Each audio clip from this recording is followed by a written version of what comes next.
Hey everybody, welcome to another CS302 assignment. For assignment 6, we're going to be implementing our own custom unordered map, which we will just call it a hash map. So there's no picture in this PDF. I mean, there's not much creativity in this assignment. We're just going to implement our own custom hash map. You will not have to implement a main. You'll be given a set of mains that will be used to test out various components of this hash map class. So anyway, let's go ahead and discuss just the overview of this class. So this hash map is going to be a variation of open addressing, and it's going to be a variation of double hashing, which I believe might have been mentioned in class, but I don't think was implemented for you in class. So it's going to be a little different than the class content when you went over hashing in your lecture classes. So here's our class hash map, and we have our template class T1, class T2, and the reason is because the hash map is a search structure, so we have a key to value mapping, so T1 will be your key type, and T2 will be your value type. So we have our private members first, and we're going to first define a class node within our class hash map. So this node is going to be a class, but everything is a public member, so it's going to be just a glorified struct, but remember classes are more fancier, so we'll stick to a class over a struct in C++. So in our node, we have our T1 key, T2 values. So a node is going to just really store a record in your hash map. Every record has a key value pair. And we have this constructor, which is going to be used to just initialize. You can use this constructor to initialize your record. So this will allow us to assign our key field. This will assign a default value to our value field. And notice how for our class node, we don't have a node star link because this is not going to be a chaining mechanism. So you don't need to have a node star link because we're not going to link nodes together. We're going to have really each element in the table will contain at most one node. So there's no need to have a pointer here. Let's go through the rest of our members. So we have these two tables. So we have table 1, table 2. So they're both going to be hash tables. And the 2 star means because this will be an array of pointers is going to be the setup. And I'll draw this out in a little bit so you can kind of get an idea of how this would be implemented. Now we have our capacity. Remember, we use size t. It's going to be just unsigned long. Size t is going to maximize the amount of bytes for the data type. So it's going to be the largest possible unsigned number you can store. And we're going to use that for the capacity. And then we have our items 1, items 2. That's going to just really tell us how many elements we have stored in table 1. Items 2 will be a counter. It tells us how many elements we have in table 2. And we're going to use these to compute our load factors so we know when's the appropriate time to resize our hash table. Now we have our 2 hash functions we're going to be using because we are going to have a double hashing. So the details of hash 1 and hash 2 are given right here in this PDF. So basically this hash function, you pass in a string. So I guess we'll just have this as a non-templated because we need to know the type of this key. So this is going to be a summation that just adds up the following. So we just take the character, the ASCII value at index 0 of our k, of our string, multiply by 10 to the power, not 0, I. So we take the ASCII value at index I of our string, multiply by 10 to the power I, and we're going to add this up for 0 up to klen minus 1. And klen is the length of the string. It's very simple. Our second hash function is going to be the reverse. So we basically go from 1 to klen minus 1, take the ASCII value at index 0, multiply by 10 to the power klen minus I minus 1, and we sum all that up and then return that result. So multiplying by 10 to the power I is going to hopefully generate large numbers as the strings get larger to hopefully cause some, so that way this hash number, this result, these 2 hash functions produce big numbers to avoid clustering. And if in case we have any anagrams of our strings, this is going to multiply by 10 to the power I is going to allow us, if we have anagrams of our strings, they won't return the same hash value. So then furthermore, to lessen the likeliness of having collisions. So there we are. Here's a resize function, which will get called in our bracket operator. This resize function will get called if either table 1 or table 2, if either table load factor is 20% or larger, we want to resize, and we pass in this amount, and we're going to take the amount, multiply it to the capacity, and it's going to essentially increase our capacity by quite a bit on each resize. So it's also in the PDF right here. The resize function, as you can see right here, we pass in the amount, and then we're going to take the capacity multiplied by the amount. That's how we're going to increase the capacity of both hash tables, basically. Lookup function is going to be called in both find and bracket operator. Lookup function is going to be doing all of the actual double hashing work. It returns the index of where it found this k parameter, or where it finds a vacant spot for the k, where this k parameter key would need to go. And this would get called both in your find and bracket operator. So I'll go over details of lookup. The most of your work will be in this function. Now we have our constructor, which we passed in a default value of 7. This constructor is going to just simply allocate two tables, table 1 and table 2, to both have the same capacity 7. So we pass in some value. This is going to assign capacity to that value. It assigns the two items both to be 0, allocates the two arrays, table 1, table 2, of length capacity, and it will set the two tables, each element, to be null pointer. The destructor will just deallocate everything in your two tables. And then find function returns true if this search key is found in your hash table, returns false if it's not found, and is not going to create any additional records. The bracket operator, however, will also look for this k parameter. If it finds it in your table, it returns the value field of that node where this k matched. If it doesn't find it, then it's going to create the new record in your hash table, increment items 1 or items 2 by 1, depending on which table we inserted this element into, and then return the value field of that newly created node. So anyway, all of this can also be read here in the PDF, but I just want to cover it right here. So let's go ahead and now discuss the lookup function. And find and bracket operator is going to be most of your work. And of course, I will maybe give you a little bit of idea of resize function as well. Let's first go over lookup function and see how that would actually work. Okay, so consider these two tables. So let's assume we allocated or we declared our hash map object. It'll be a string to int map, because you can see here the key type is a string and a value type would be an int. So suppose I wanted to use the find function. I want to return true. I want to say that I want to find Bob, and it's going to find that Bob is in my hash table. So if I call the find function, let's say, on my objects, I'll just call this just, I'll call it hash object. So suppose I create a hash object in main, and I do dot find and pass in the string Bob. This has to return true because Bob is clearly found in my table. So what we would do is internally we call the lookup function within our find function. The lookup function is going to return 2, the index of where Bob was found. Now the question is, how does the lookup function know that Bob was index 2? Well, lookup function internally will do the following. It will take the hash function on Bob plus I in this case would be 0, multiplied by hash 2 of Bob, and the entire amount is then going to be mod by the capacity.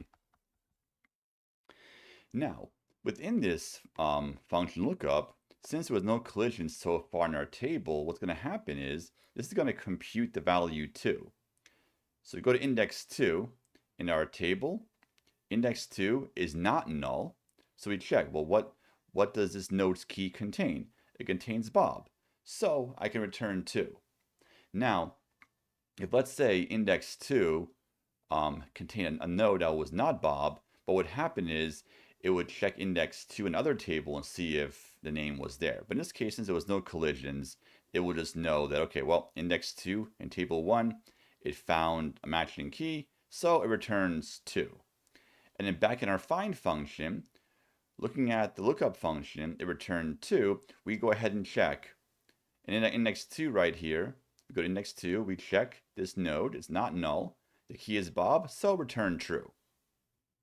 And we have lookup function because we're going to be doing this lookup in find and the bracket operator. So we're trying to avoid doing too much copy and pasting. So we just call lookup in both functions, and it kind of assists us with doing all of that hash lookup. But anyway, that's how the find function would work.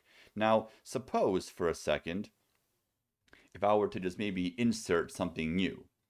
So I would just take my hash object, and suppose I want to put in Tim with the value of, let's say, 8. So bracket operator, same idea, is going to call this lookup function. And we pass in Tim. And suppose it returns back to us 2 as well. And you know, the way it would work essentially is like this. Here's how lookup function would work in this case. It would take h1, pass in Tim, plus 0 times h2, pass in Tim, and the entire amount would be then modded by capacity. And suppose for right now that our hash function 1 plus 0 times hash function 2 happens to return 2 as well, just for the heck of it. What would happen here is index 2, we go to our table 1. Index 2 contains a node that contains Bob, not Tim. So, okay, that means we have a collision. So what we're going to do is try the same index in our other table, index 2. And since index 2 is blank, we essentially found Tim. We didn't really find Tim, but we found a location where Tim would need to go. So we go ahead and return the index 2, and then it's going to basically tell us back in a bracket operator, we return 2. So in a bracket operator, using this index 2, we're going to first go to table 1. We see that Tim is not there. We try index 2, and we see it's a vacant spot, so Tim will be inserted right there. So we're going to insert Tim by allocating a new node. We're going to override the key field to contain Tim, and then set the value to be 0. And we're going to return the value field of that node. So the bracket operator returns always the value field of a node by reference, or as a reference, sorry. And it will allow us to override the value to be 8 right here in main.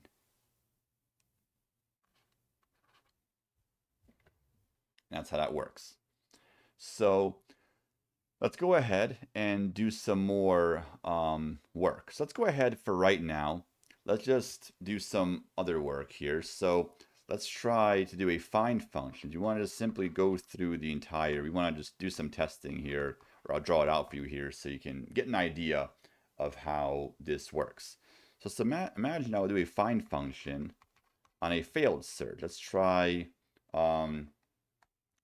Sue. So clearly Sue is not in our hash table. So our lookup function is going to hit a null pointer essentially, which would imply that this would be a false. So again, we have to first do a lookup on Sue, and suppose it returns back to us, let's say 5. And the way it would do it, of course, lookup function would do this. It would take the hash function on Sue plus 0 times hash function 2 on Sue, and we're going to mod the entire sum by the capacity. It computes 5. Lookup function would then go to index 5 and check. Index 5 is blank, so that's where Sue would need to go if Sue were to be inserted. So it's going to return 5. We go back to the find function. It returns 5. Since 5 is blank, that means if Sue were in our hash table, Sue has to be right there. The fact that Sue is not there means that we can return false. So the find function in this context returns false, just like that. Now let's go ahead and just maybe do some more insertion just to test another example, another case of what could possibly happen. Hash object. Let's go ahead and actually insert Sue this time. Let's say 10 in for Sue. So what's going to happen is, once again, lookup function is going to return 5, just like it did last time. We would go ahead and call lookup on Sue, returns 5. Go to index 5.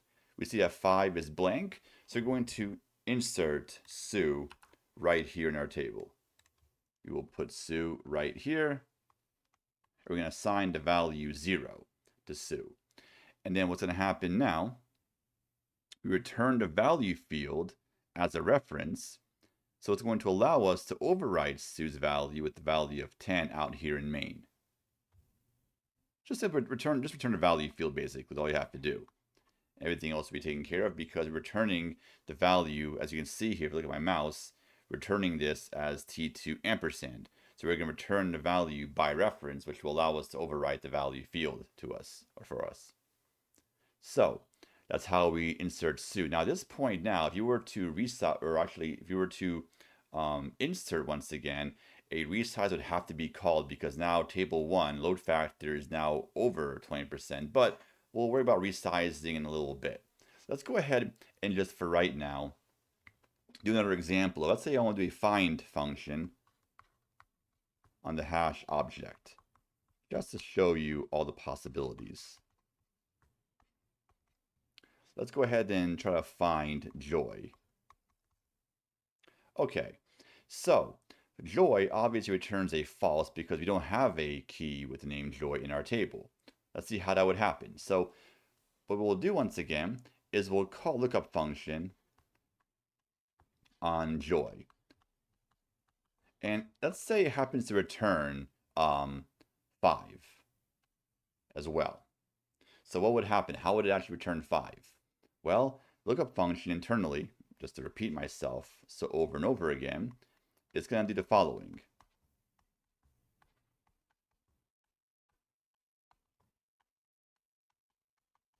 Oh, ran out of space here, but anyway, we get the idea. And we take that entire sum, modify capacity, and it's going to compute the value 5. Okay, let's go to index 5 of table 1 first and check. Index 5 of table 1 is not blank, and the key, or the node in this element, in this index, sorry, does not contain Joy. We have a collision. So we'll try the same index in table 2. Table 2 index 5 is blank, so Joy would have to go right here in table 2. So return 5, which tells us that this is where Joy would have had to have been if Joy existed in our table. So it returns 5.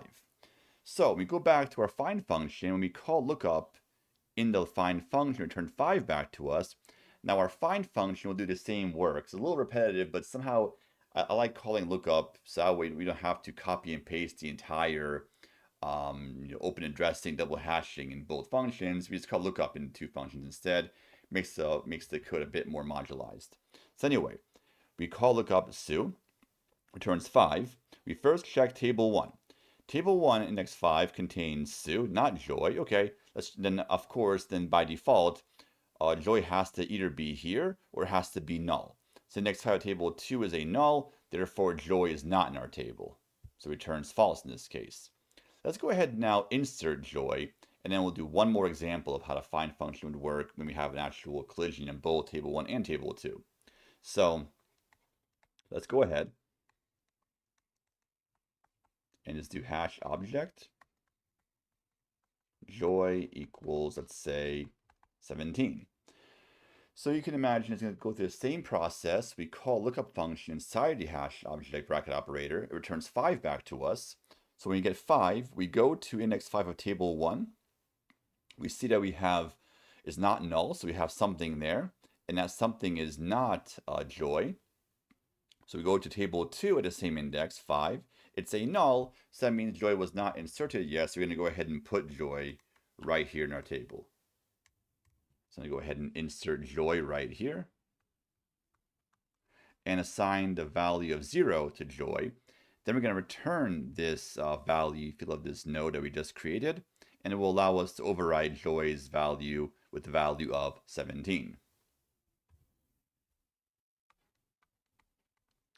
Now let's do one more example where, let's say I want to go ahead and do another bracket operator, and we're going to have some collisions this time around, just so we can see what happens. Now, this shouldn't really happen too often, but we want to, of course, handle it in case it does.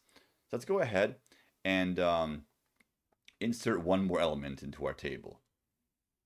And then we can, of course, I think that we're kind of done with the find and bracket operator. Let's go ahead and insert Ted with a value of 23. So let's suppose right here for Ted, let's suppose right now what happens, lookup function, we pass in Ted. Let's say end of the day, it returns back to us the value 3. And of course, index 3 is going to be blank in table 1, so it's going to insert Ted right there. But let's see, how does it actually get there? So this is a hypothetical example.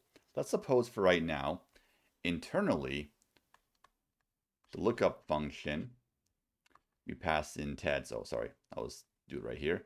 We have our hash 1. We pass in Ted plus 0 times hash 2. Pass in Ted, and we're going to mod the entire amount by capacity. Suppose it gives us the value, let's say it gives us a value of 5. For whatever reason, we get 5. Okay, index 5 in table 1 is not blank, so we have something there already. The key is Sue, not Ted, so we have a collision. Let's try the same index in table 2. Table 2, we have Joy, so you have a collision in both table 1 and table 2. So now we're going to be applying our double hashing technique by incrementing our counter by 1.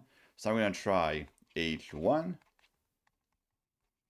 of Ted plus 1 times H2 of Ted, modded by capacity, and suppose it gives us the value 2. Yes, that's what I want to get. Suppose it gives us 2. Okay, index 2 in table 1 is not blank. It contains it already contains a node. It's Bob, so we have it doesn't match. So let's try the same index in table 2.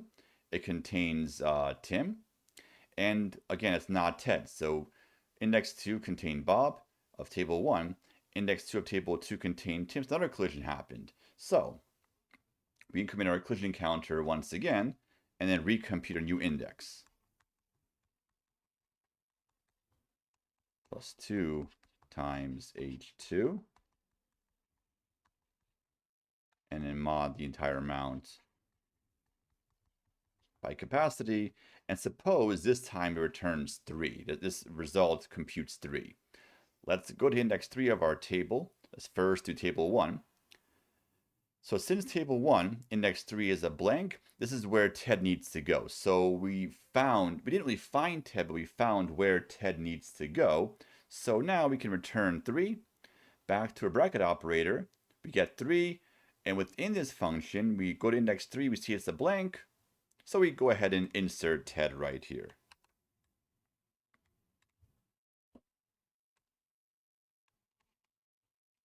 The value of 0. Return the value of that node, which will allow us to overwrite that with the value of 23.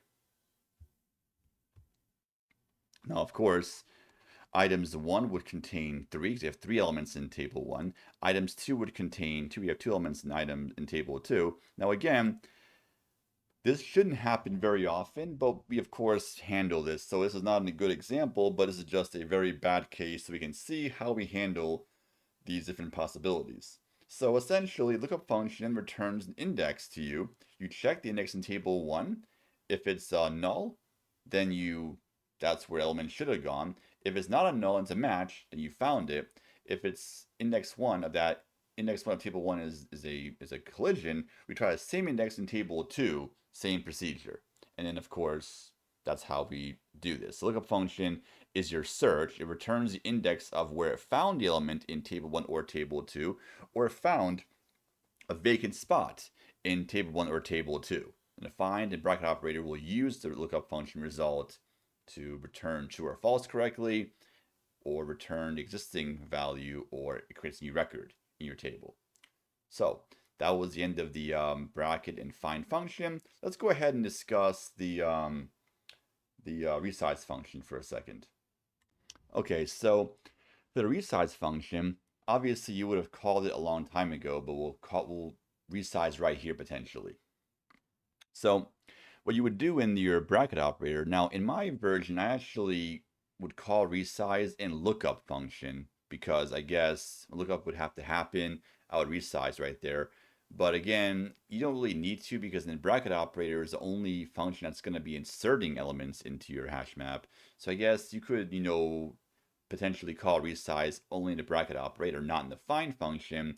But I had it where it would get called in either one, so I called resize in the lookup function. But in your case, you can call it a bracket operator, good enough. So the way it's going to work is you check for load factor, and if it's above 20% in either table, you call resize, and you want to pass in the capacity into the resize function. Resize function is going to reassign capacity to be the amount times capacity. So let me just go ahead and just show you the PDF right here. So for resize, where is resize?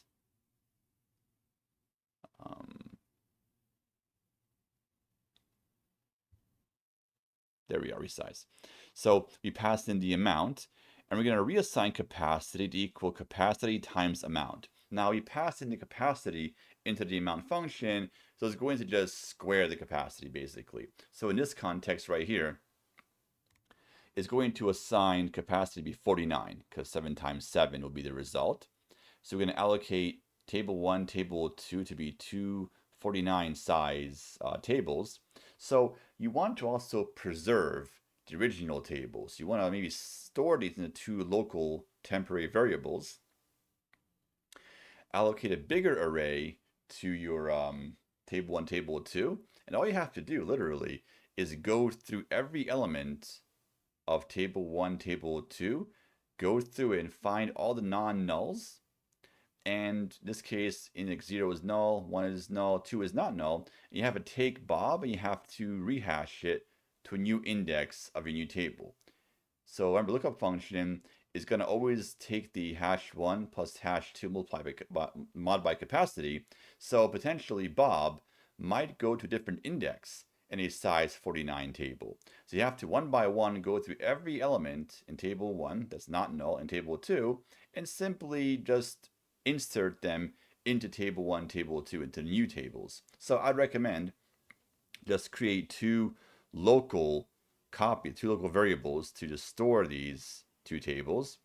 Allocate a bigger table, table 1, table 2, update the capacity, and then one by one just go through these records, these two tables, and then rehash them. Using the, you can use lookup function once again to find the index and then insert them into your new positions of your larger table 1, table 2. Because remember, we can't just literally allocate more space and keep everything in the same spot, because if capacity changes, then potentially the indices of where Bob, Ted, and Sue would be could also change. You have to simply just rehash everything one by one. So it's not really any more difficult. You just have to just use the bracket operator once again, and just maybe you can take these elements and store them into an array, but you can just iterate through them like so. So I don't want to say too much because I don't want to give away the answer. It's not that difficult, but you have to kind of just think a little bit about it, but it's not too bad. So anyway, that's basically the overview of the class. So let's go ahead and just test out our mains. I'll show you how to compile them, and then we'll just run it here so you can see how they work. Okay, so let's go ahead and just check out the main files that are given to you. So let me go ahead and just use Vim over here and search test. So here is your first file. I actually allocate this or define this hash map object right here to be a string-to-string map. I call it people. I use a 100 size table. So this is actually not going to cause any resize to happen. So we're just going to simply test out that your bracket operator and your find functions work correctly. Other words, it's going to test out to make sure that your lookup functions are working correctly. So you're able to insert and find correctly into your table. So anyway, just, we first insert a few elements, either NFL quarterbacks associated to their teams. And we first insert them, and then we're going to retrieve their values. Then we're going to do a couple of find functions, and some names are not found, some are found, and so forth. So I guess I can't really sort of display the whole thing here because I have to maximize my terminal. But anyway, there it is. So to compile this, G++ hash map.cpp, and then we do search test.cpp, and then run it, and there's your result. If I use valgrind, and there's no memory leaks at all, so we're good. Now you can see here for this example how there's actually going to be no collisions in our table. So let me go ahead and just show you what I'm talking about. So using the main that's provided, let me just go ahead and just see where do I want to actually create my breakpoint. So I'm going to just do search test. I guess I'll do it right here on line 27. So after we do all the, or I can even do it maybe on line 19 even. Yeah, so we'll show you what's inside of our tables after we're done with these insertions. So I'll just do G++ -G, search test, hash map.cpp. Then I'll run my debugger. I'll create a breakpoint on my search test. And what did I agree to use again? I guess I'll just put a line 20, I guess, whatever, good enough. So we'll run. Okay, so I'll just do layout next to see how it comes up over here. Okay, good enough. So we're on line 20 right now. Let's go ahead and see what's in our people object after I did all these insertions. Let's do a people, and we can see here, check it out. We have 7 elements all in table 1. That means there were no collisions actually. So each insertion just insert each element perfectly. Nothing happened. There was no collisions at all because there's nothing in table 2. Only in table 1 we have elements in there actually. So this kind of shows you that even the collision likeliness is actually relatively low. On average, if you have a decent hash function, decent table size, there shouldn't really be any collisions ever. So that's right here. We can see that. Okay, go ahead and just quit the debugger. Let's go ahead and now run our other one. So my other main I provide for you is going to be, I call it simple resize test. It's a very simple file, but since I'm using the default, the constructor, so we're going to assign 7 to the capacity for table 1, table 2. This is going to, if you believe, not really believe, but if you know the pigeonhole principle, this is going to have to cause a resize because no matter what, either we're going to have 2 elements in one table or 3 in one table. This is going to definitely cause a resize. It's impossible that resize can't happen. So this will cause a resize to happen. So you can test out the make sure resize function is working correctly. So anyway, the way you know it works is that we're able to find our records afterwards. Let me go ahead and just sort of compile this.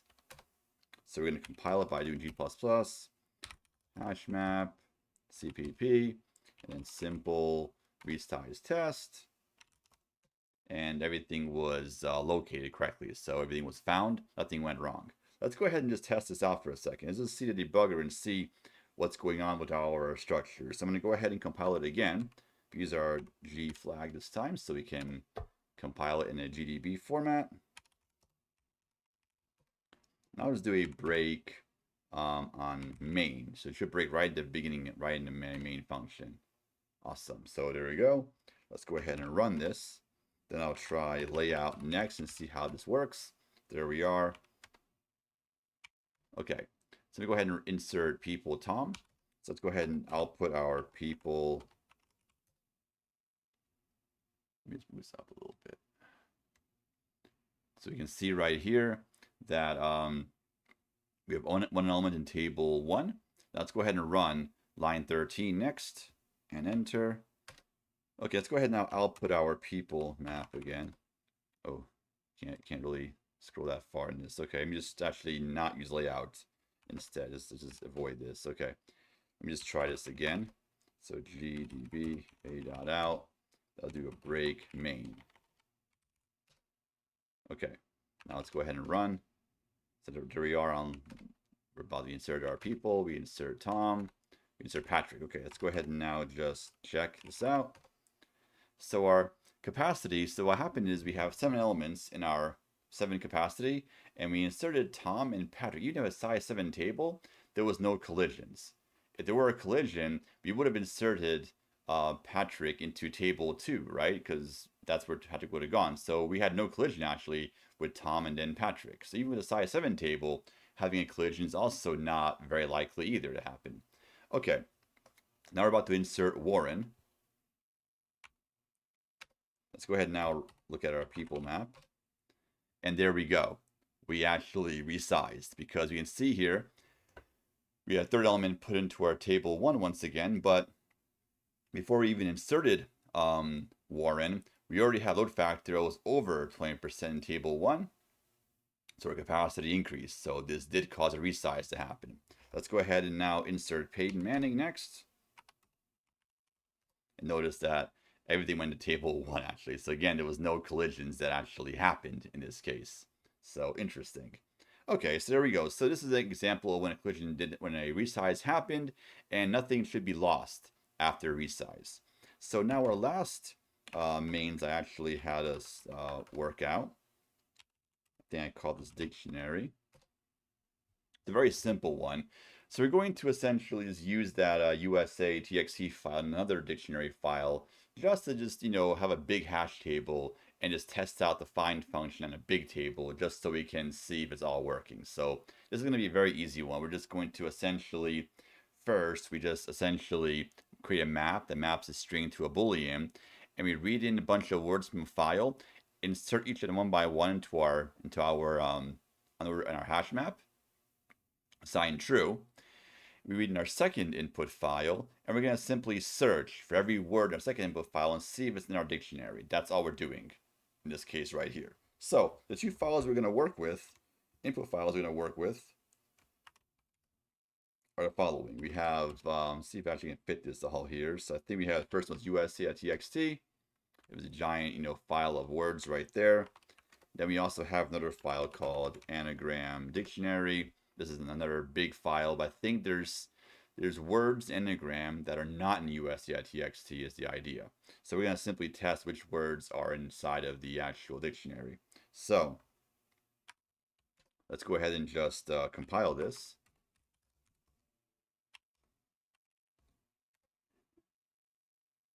I'll compile it using G as well. So to run this, we'll do USA.txt anagram dictionary. So we're going to first load all the words in this file into our map, and we're going to go through and see which words in this list is in our map. And this is going to output, we had this many matches. This is how many words that were from this file were present in this file, and here are the misses. So there were certain words that were here. There were 37,000 words approximately that were in this file that were not in this file. And also we can reverse this and actually load in this dictionary and then compare it against USA.txt. And same idea.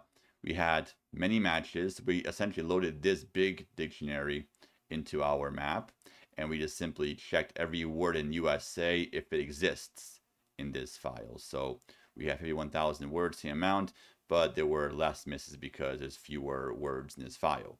Now again, let's go ahead and just run this in debugger mode for a second. So I'm just gonna go ahead and see where in the file. So let's see. Do I want to create the breakpoint? So I guess what I will do is I'm going to create the breakpoint on line 19 so I can see what's stored in my dictionary, line 19.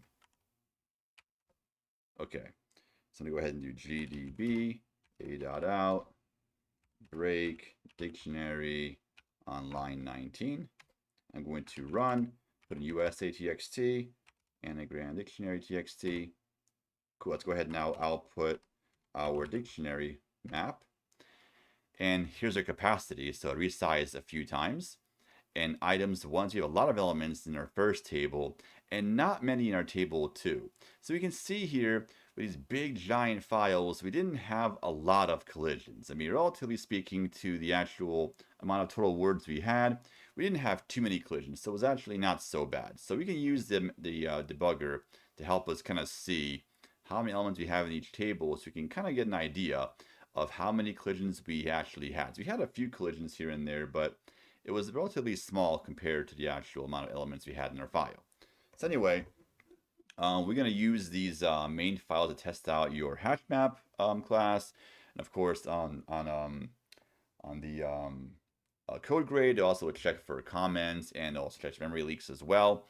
Now also a few remarks before I end the video is, of course, document your code, make sure memory leak free. Now, again, did not use any resources not given in class. So don't use AI, don't use Google, just try to use what we did in class. The logic is actually fairly similar, fairly simple actually for the assignments. Don't go online, look up AI code.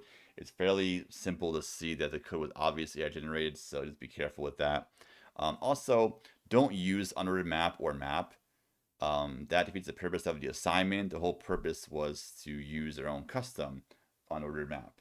So anyway, and of course here's a sample output given to you here and also in a PDF as well.